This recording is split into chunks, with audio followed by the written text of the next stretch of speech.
wabarakatuh.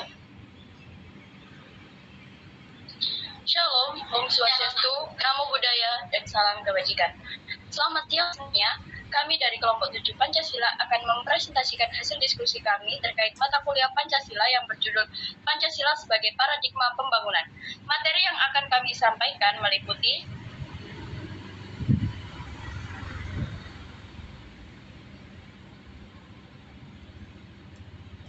Pancasila sebagai paradigma pembangunan nasional, Pancasila sebagai paradigma pembangunan politik, Pancasila sebagai paradigma pembangunan ekonomi, Pancasila sebagai paradigma pembangunan sosial budaya, Pancasila sebagai paradigma pembangunan bidang pertahanan keamanan, Pancasila sebagai paradigma pembangunan bidang hukum, Pancasila sebagai paradigma pembangunan kehidupan umat beragama, dan yang terakhir Pancasila sebagai paradigma pengembangan iptek. Namun sebelum itu, izinkan kami dari kelompok 7 memperkenalkan anggota kami, yakni Zerlinda Salsabila dengan NIM 001, Intan Wahyu dengan NIM 004, Digna Wahyu dengan NIM 005, dan Fitria Jauharoto dengan NIM 039. And the last but not least, saya pribadi selaku moderator pada siang hari ini, Nevin Nazawa dengan NIM 038.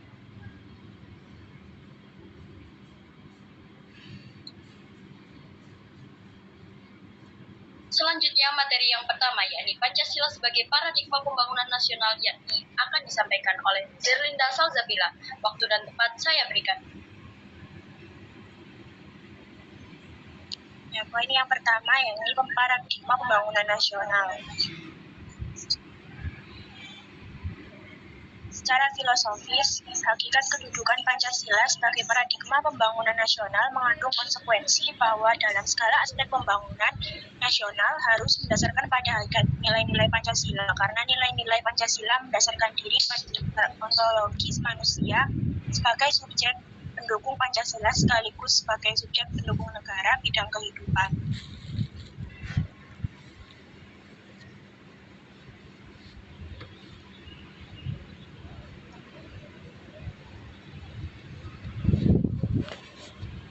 Hal ini sesuai dengan kenyataan objektif bahwa Pancasila adalah dasar negara Indonesia, sedangkan negara merupakan organisasi atau persekutuan hidup manusia. Maka tidak berlebihan apabila Pancasila menjadi landasan dan tolak ukur penyelenggaraan bernegara, termasuk dalam melaksanakan pembangunan nasional di skala bidang kehidupan.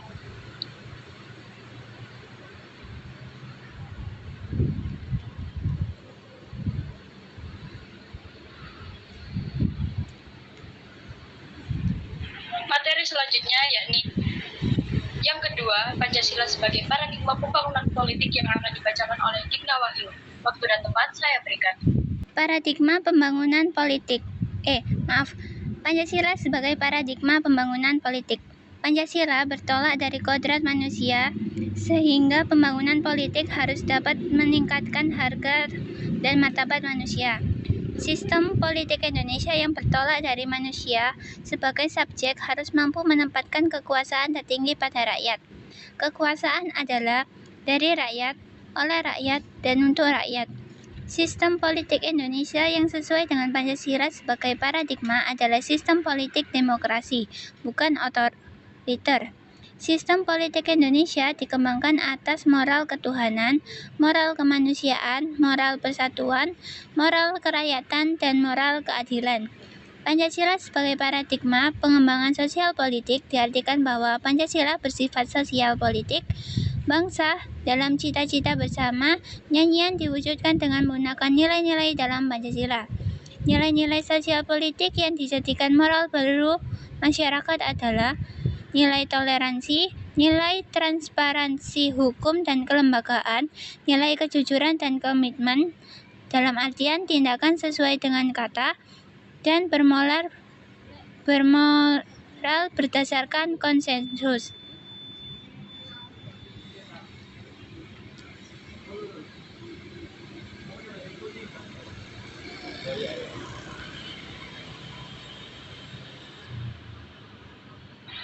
Materi yang ketiga yakni Pancasila sebagai paradigma pembangunan ekonomi yang akan dibacakan oleh Digna Wahyu.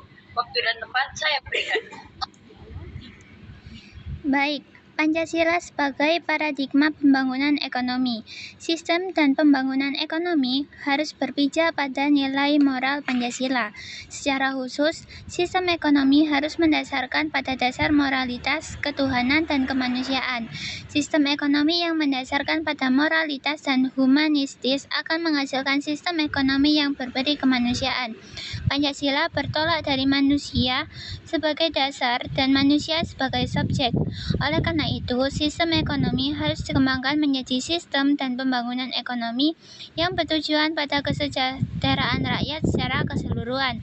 Pancasila sebagai paradigma pengembangan ekonomi mengacu pada sila keempat Pancasila, sedangkan pengembangan ekonomi mengacu pada pembangunan sistem ekonomi Indonesia. Langkah strategis sebagai upaya melakukan reformasi ekonomi berbasis ekonomi kerakyatan yang berdasarkan nilai-nilai Pancasila antara lain keamanan dan ketahanan pangan dan mengembalikan kepercayaan melalui program sosial safety net yang populer dengan program jaringan pengaman sosial atau JPS. Selanjutnya, program rehabilitasi dan pembelaan ekonomi, kemudian transformasi struktur untuk memperkuat ekonomi rakyat.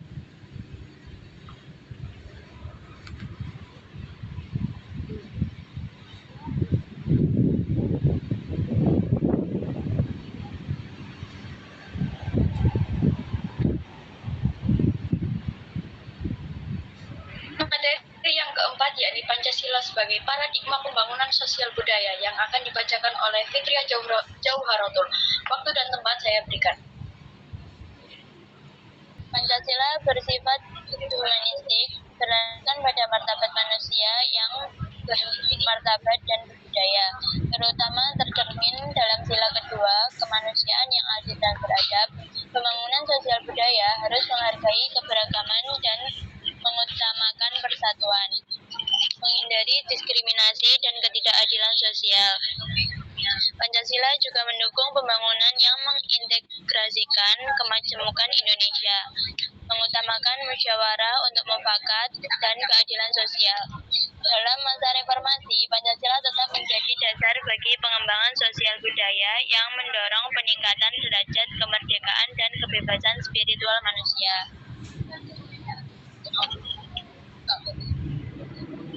Kemudian, paradigma pembangunan pertahanan keamanan. Sistem pertahanan dan keamanan Indonesia yang dikenal sebagai Sishan Kamrata melibatkan seluruh komponen bangsa, baik pemerintah maupun rakyat, untuk melindungi negara dari ancaman dan menjaga kedaulatan serta keutuhan wilayah. Sistem ini didasarkan pada kesadaran hak dan kewajiban warga negara serta keyakinan pada kekuatan sendiri. Tujuan utamanya adalah untuk mencapai kesejahteraan rakyat, menjamin hak dasar, persamaan derajat, dan kebebasan kemanusiaan dengan menegakkan keadilan dan fungsi negara hukum. Sistem pertahanan ini selaras dengan nilai-nilai Pancasila yang mengakui hak dan kewajiban setiap warga negara dalam mempertahankan negara. Hal ini tercantum dalam UU Nomor 3 Tahun 2002 tentang Pertahanan Negara yang menegaskan bahwa pertahanan negara berlandaskan pada Pancasila dan UUD 1945 untuk memastikan keutuhan NKRI.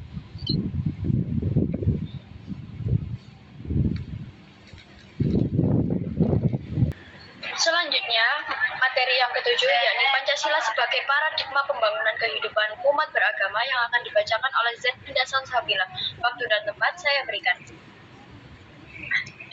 Pancasila sebagai paradigma pembangunan kehidupan umat beragama bangsa Indonesia sejak dulu dikenal sebagai bangsa yang ramah dan santun di mata dunia internasional. Indonesia adalah negara yang majemuk, bineka, dan plural. Indonesia terdiri dari beberapa suku, etnis, bahasa, dan agama guna meraih dan mengisi kemerdekaan. Namun, akhir-akhir ini keramahan kita mulai dipertanyakan oleh banyak kalangan karena ada beberapa kasus kekerasan bernuansa agama. Hampir peristiwa di Indonesia melibatkan umat Muslim karena mayoritas penduduk Indonesia beragama Islam. Masyarakat Muslim dengan aliran yang tidak terkoordinir menyebabkan apapun yang diperbuat oleh umat Islam menurut sebagian umat non-Muslim seakan-akan mempresentasikan umat Muslim. paradigma toleransi antar umat beragama guna terciptanya kerukunan umat beragama sesuai dengan perspektif Piagam Madinah. Pada intinya adalah A. Semua umat Islam meskipun terdiri dari banyak suku merupakan satu komunitas atau umatan wahidah. B. Hubungan antara sesama anggota komunitas Islam dan antara komunitas lain didasarkan pada prinsip bertetangga yang baik, saling membantu dalam menghadapi musuh, bersama, saling menasihati, menghormati kebebasan beragama, dan juga membela mereka yang teraniaya.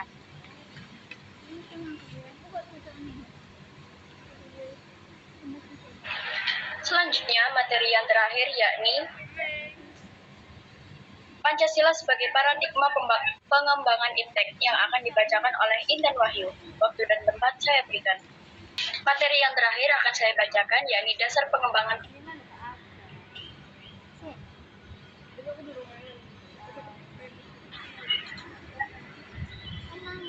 Pancasila bukanlah ideologi yang kaku dan tertutup, tetapi bersifat reformatif, dinamis, dan antisipatif.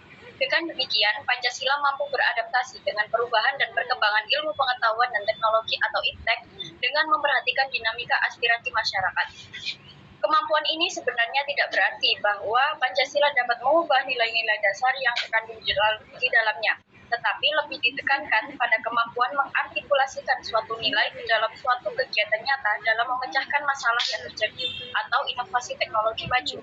Kekuatan suatu ideologi tergantung pada kualitas dan dimensi yang ada pada ideologi itu sendiri.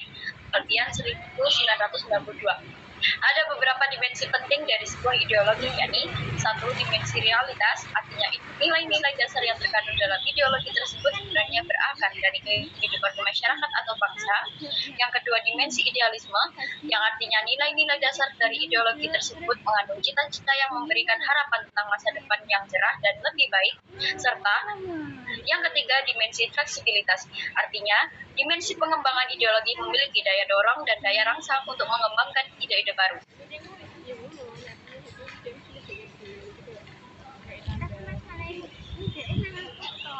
Sekian presentasi yang dapat kami sampaikan. Apakah ada yang ingin ditanyakan?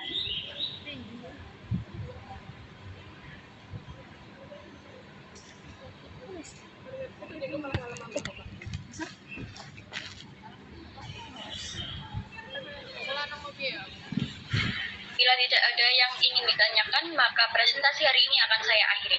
Mohon maaf apabila ada salah kata dan terima kasih atas perhatiannya. Semoga bermanfaat. Wassalamualaikum warahmatullahi wabarakatuh.